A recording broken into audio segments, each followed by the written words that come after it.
Hi everyone, my name is Kayla Mills and I interviewed Miss Kathy Woodford.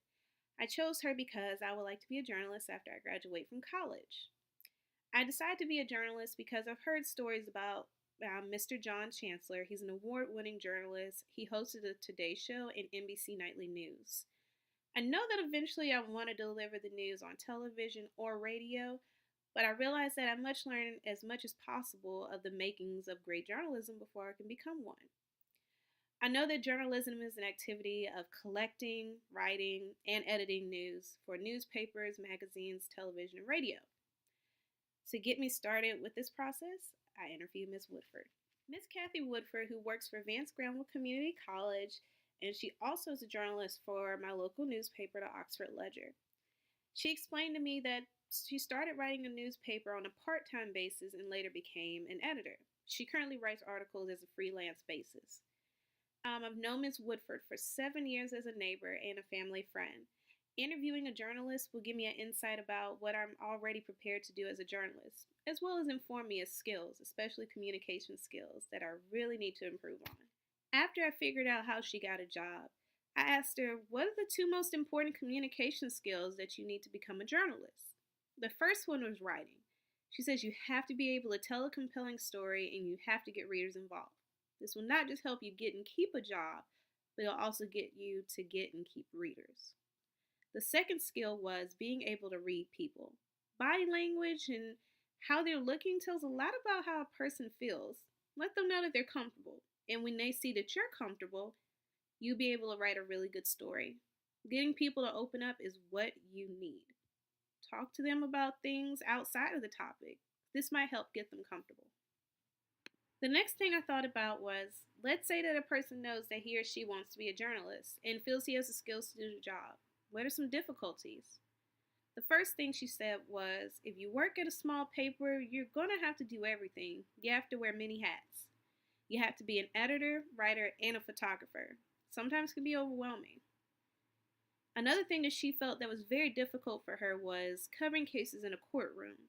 She said that covering cases in a courtroom has been difficult for her because it takes long periods of time to listen to the testimonies and taking notes. For example, she covered a case where a man broke into a woman's home and raped her. The woman told the details about what happened, and it took a lot out of her. She had to listen to what happened to her, and it was very overwhelming to listen to. The question I asked her was, have you ever had a hard time knowing what to say or write when doing your job? She said once she was covering a story that had a lot of controversy about a medical corporation. She was assigned to interview the board of directors. She had to know what to say and how to say it to make sure she gets the right information for a good story. She had to know something about the medical field and the corporation. This means she had to do a lot of research to make sure the information was correct.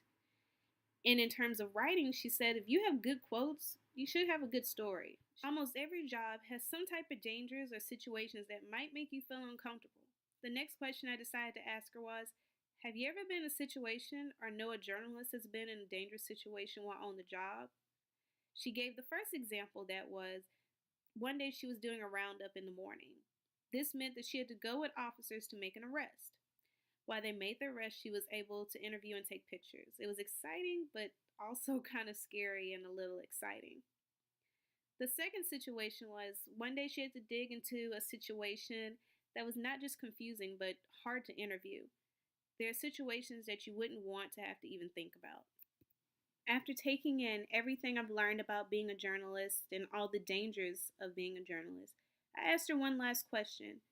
It was, have you ever been in a situation or know a journalist that's been in a situation where they felt uncomfortable while being on the job? She came up with one situation that seemed to really touch her. One day she had to write an article about mothers and children that have been in drunk driving situations.